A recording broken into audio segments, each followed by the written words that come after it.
Hey everybody, this week I want to see what I can do to just kind of give you the top tier bullet points and action steps that you can take to assist you in being the most effective in recruiting the highest calibered individuals for your practice. It's no mystery by now that many of us are struggling with finding good, highly trained, talented people to come work for us. It is becoming increasingly more difficult, and over the last couple of years, some crazy cockamamie things have been applied just to get people to come in for an interview. I've never subscribed to that theory. If somebody doesn't want to have the accountability and responsibility to show up for an interview, there is no amount of money that is going to make them a more ethical, morally correct, and higher personal integrity individual for your practice. So you kind of reap what you sow, so to speak. So let's not go down that category. Let's talk about, in fact, how you can attract the most talented people. I think for the most part, we are looking at new grads. Some new grads are entering the field each and every year. And for me, the definition of a new grad is anyone 1 to 3 years out. 4 to 8 years out is your advancing therapist. And there's a particular different set of criteria you put out there for that advancing therapist for the most part, because they're looking for career expansion, career development, potentially management, supervision, supervisory roles, if you will, things of that nature. I like to lean into that. And then you have your veteran therapist. But today's podcast and a lot of the talking points I'm going to share with you today could possibly be applied across all three spectrums. But for the most part, I'm kind of mentally in my mind thinking about the 1 to 3 year out individual, maybe the 5 to 8 year out person as well. So let's lean into this tuition reimbursement idea. In order for us to be successful in even offering a tuition reimbursement program that's going to be effective, we first have to be effective recruiters. We have to be very good personnel recruiters, and we have to write our ads and place them in the right places through the correct social media outlets where the talented pool of people that we're looking for reside. So for many of us, we tend to just use the social media outlets that we're comfortable with and that we've been using. But for recruitment, you've got to go where your public is. So think about that. Where do they reside? I personally like Indeed, LinkedIn, Facebook could be effective. Obviously, your website has to be very robust. You should have an intro video to engage people who are looking to work for you through a 3-minute video and a little bit of a tour of your clinic and facility and a little bit of connection, engagement. Like, what do you believe in? What do you stand for? What is your purpose? Why did you go into private practice? Who are you? Be transparent in a video and post that out there. People really want to work with people that they know, like, and trust. So that's my first bit of advice. Once they reach in, mainly because your ad had some degree of mystery that they wanted to fill, something that perked their interest that they wanted to know more about. Once you have that and they reach in, you're going to do a phone screen. You're going to do like a phone interview. If that goes really well, you're going to invite them for a personal interview. If it's through a distance, it'll be live through Zoom or live and in person. I could not recommend higher the book, The Who Method of Hiring by Jeffrey Smart and Randy Street. We employ those strategies and technologies and concepts across the board in how we grow and expand our practice, our company. We've got 130 plus employees, and we grow each and every month. So we have to constantly be on top of our recruiting. We coach thousands of practices across the United States, and we try to always advise them to go to Audible, get the book. If you're not going to sit down and read it, listen to it on Audible while you're driving. You're going to get some really good tips on how to properly interview. They do have some training programs. You can sign up for that and get some schooling there. I'm a big fan of education, so by all means, I'm leaning heavily into the who. However, if in fact you are going to offer a tuition reimbursement program, I'm going to break that program down into its pieces because that's going to be the cornerstone to attracting some people who are really burdened with a high level of student debt. It's been said that the average PT student is entering the field with about $150,000 worth of student loan debt. That's a house. That's like a starter house. Well, I don't even know these days, but it's close to a starter house. So it's a lot. Here's where I would put my attention, because before you can even offer, fashionable, attractive benefits as to why people are going to sign up with you as opposed to signing up with someone else, you have to first stimulate their interest. So recruitment, interview, close with programs that make people want to pick you over anybody else. Many offices will reach out to me and say, yeah, there's 12 other clinics within 5 miles of mine or 10 miles of mine. How do I compete? Here's what you can do to compete, right? Employee referral program. A lot of people just throw it out there. They don't put any effort into it. They don't put any ingenuity into it or any thought into it. Make it attractive. Make it lucrative. Make it interesting.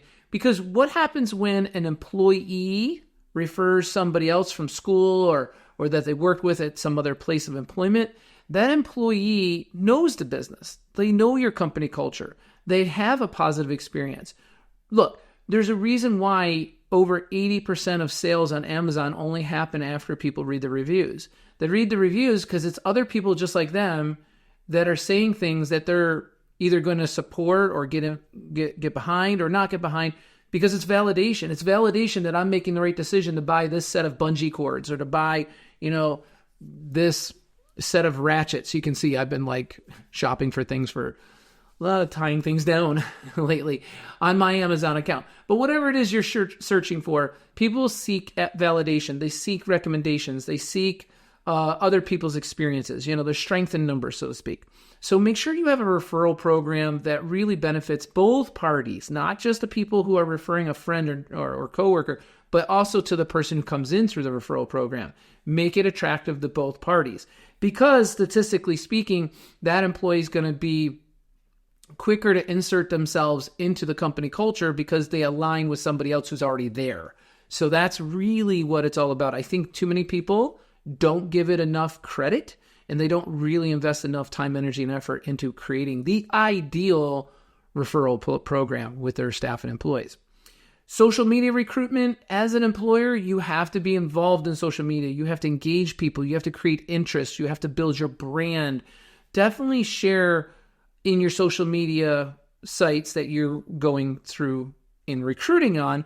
Share a small little video about who you are, what you do, what you believe in, and what this practice is all about. Again, I recommend 3 minutes or less. It could be a different video than what you have on your website, or the same video if that's what you want to do. Get your employees involved in the social media recruitment. Interview an employee. Why did you choose ABC Physical Therapy as your place of employment? How long have you been here? How happy have you been since you've been here? How do you feel about the decision you made from the very beginning? What would you say to somebody else who's looking to potentially interview here? Things of that nature. Engage and connect. Again, people love to talk to other people just like them. I would definitely say 8 out of 10 people that we work with have talked to our references, have talked to other people that have worked with us. Because if they're not winning and having a positive experience, why would you think you're going to be any different? So our best banner, our best success flag is and always will be the people that we service, the people that we help in business succeed in business. The more successful we help people be in business and in practice through our services or through our training of their staff, their management team, or themselves, the more successful we become. So it's not about, hey, we're the greatest, it's like, no, hey, talk to this person who's worked with us, talk to that person, talk to this person and see what experience they've had. Now, with that said, not everyone's going to be royally happy with everything that they do with you. You've all had patients who've gone on and said something bad on, a nasty gram on an email or a social media site or something because they didn't want to pay their bill, or because they had some fixed idea of expectations that weren't accurate, or because they had some bee in their bonnet that you just couldn't handle.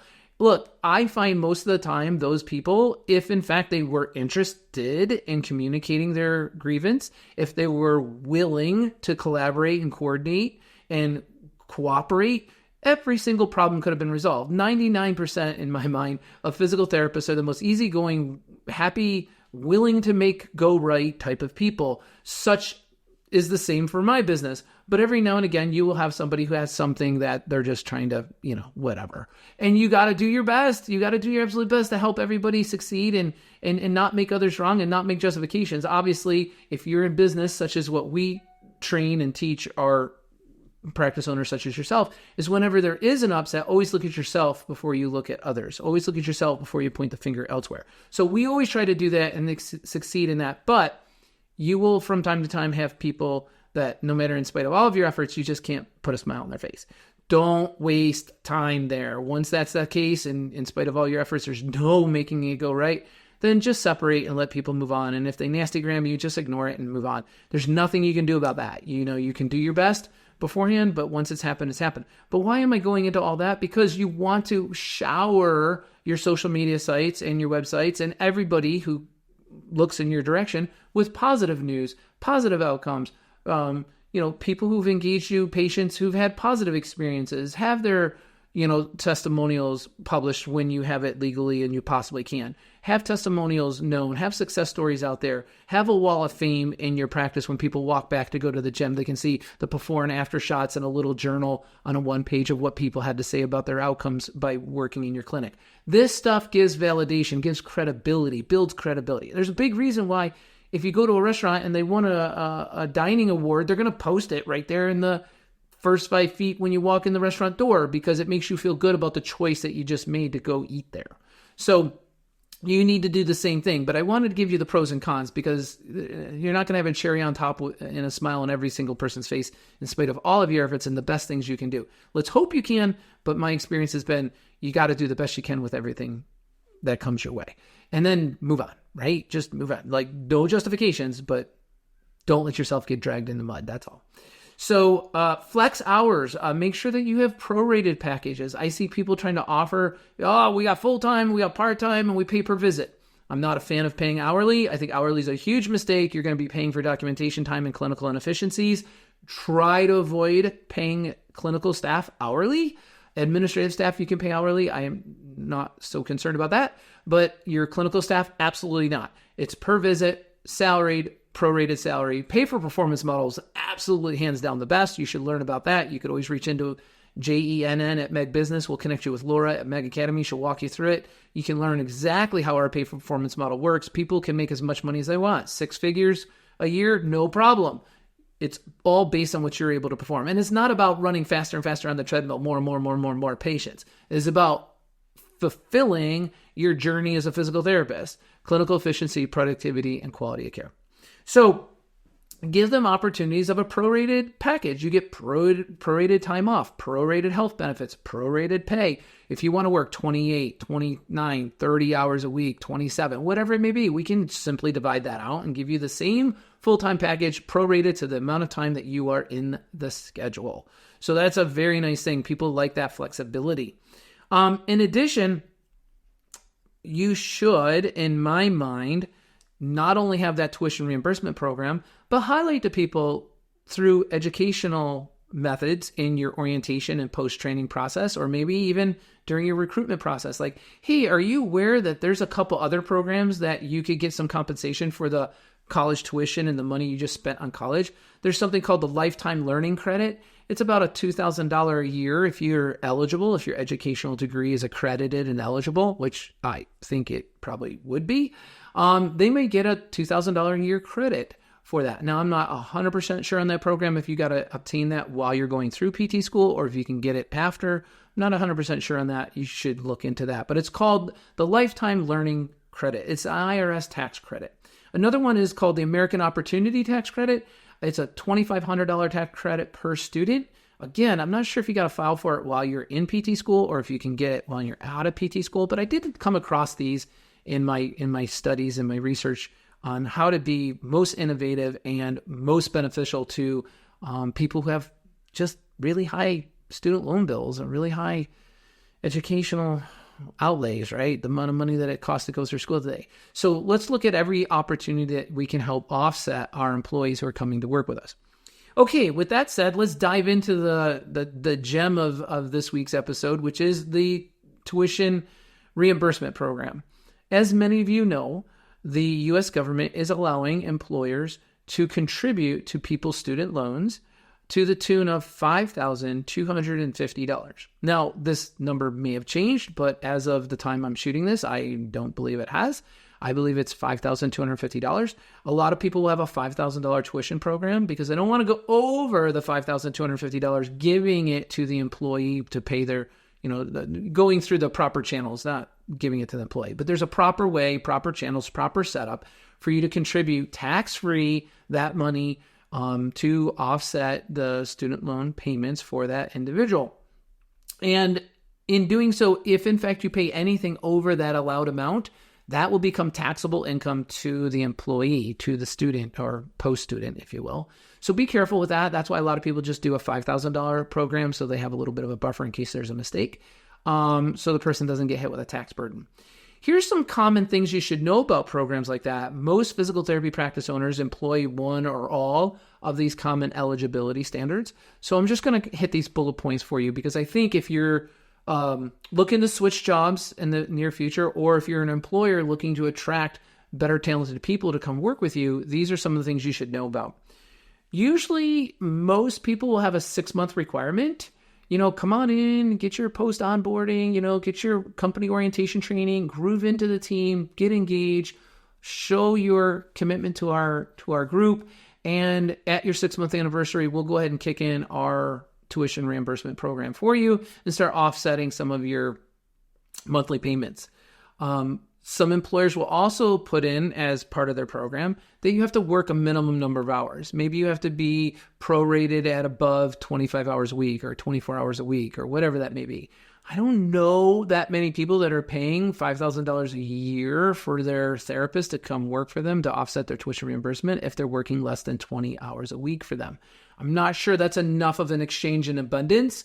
It almost seems like it would be too heavily outflow, too heavy on one side of outflow for somebody to just come in and put in 15, 16, 18 hours for that benefit. So whatever your policy and procedure manual is, make sure you have a minimum work week in the schedule of hours in the schedule that make that employee, or in this case, applicant, eligible to get your tuition reimbursement program.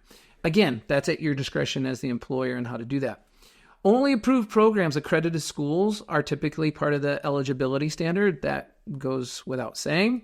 Many may require that you need to stay a period of time with the company that were paying your student loans. So let's say you stayed 1 year and you received $5,000. That means you got to stay 18 months. If you stay 2 years and you receive $10,000, well, now you got to stay a total of 3 years, right? So whatever gradient scale you want to use to ensure that you're getting a proper exchange in abundance for the compensation package that you're giving.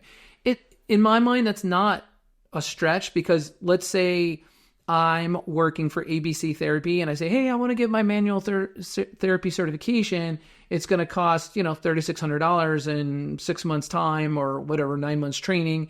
And I go through that program and I get my certificate, and a week later I quit and go take a job somewhere else. Well, this employer just paid for my advanced training, education, and knowledge through my certification in manual therapy. And now the other practice I go to is going to get the benefit of my expertise as a manual therapist. That wouldn't be fair. Should be something in your PMP manual that says, hey, if we pay for your tuition reimbursement and you don't stay 6 months or a year, you're going to pay that whole thing back, because we didn't reap the benefit of training you or educating you or, offsetting that expense for you. So a lot of employers will have that in there too, just to make sure that there is an appropriate exchange for the compensation. I'm a huge fan of just offering a great benefit package, complete with a retirement package, paid time off, 6 paid holidays, $1,500 every 2 years to be spent on Con Ed, because that's about what people use to keep their license, and a tuition reimbursement program to offset their student loans. I'm a huge fan of all of those things. What I will say with that is make sure you're not taken advantage of as the employer, as you're trying to really help lessen the financial burden to your employees, given the nature of today's environment with hyperinflation and whatnot. Just make sure that you have some fairness in there so that your employee who takes advantage of that program is also exchanging an abundance back with the practice. It's not just all about them. It's a two-way street. And I have that as part of my lecture series, When Properly Hiring and Closing People to Come Work for You. we literally have a form that we pull out that shows a two-way street. And it says, hey, this is what you're getting, boom, boom, boom, boom, boom. And this is what you're giving, boom, boom, boom, boom. And this is a marriage made in heaven. And we just absolutely want you to be as happy here as possible. We're going to lessen your burden administratively. We're going to help offset some of your financial burdens. But we need an exchange of abundance and performance, which is why we have a pay-for-performance model here. We're not just interested in paying people for a license and a heartbeat. That is not what this practice is about. We are really, really tuned into being the best practice in town, bar none. Choice number one is for people to walk in our front door. And that is because of you, because that's why we hired you. We believe in you. We believe in your abilities and your skills, and we believe that you are a go-getter. That's the only type of person we want to surround ourselves with. So I hope this week's episode really helps you to get your mind around how to orchestrate such a program. You can definitely Google and get the finer details. You can surely reach out to your accountant and get the particulars on the financial setup and logistics. Those are just mechanics. But if you're not, like literally 48% of all employers today are offering that $5,250 tuition allowance to attract high talented people through that tuition reimbursement program that the IRS is now offered or allows you to write off tax-free. If you're not one of that 48%, if you're not one of those 48% employers in the country, then you should be. You really should be. You really got to get on that bandwagon. I think it will allow you to be more attractive in hiring highly skilled, highly trained, and hopefully high integrity and high charactered individuals to come work for you, because that's what it's all about. Surround yourself with the best and the brightest, and your patients will know it, your referral sources will know it, your community will know it, and you'll be the leading brand of physical therapy in your town. That's what this is all about. So thank you for listening to me, everybody. Please hit like and subscribe, click those bells, do those algorithms a favor, help me reach more people succeed in physical therapy private practice. I would love you for it, and as always, I expect each of you to wake up every single day getting out of bed, putting your feet on the ground, and saying to yourself, I expect to have a great day today. I expect to do well, and here's 5 things I'm grateful for. So get out there and do your best. Cut it up. It's all up to you. It's in your hands.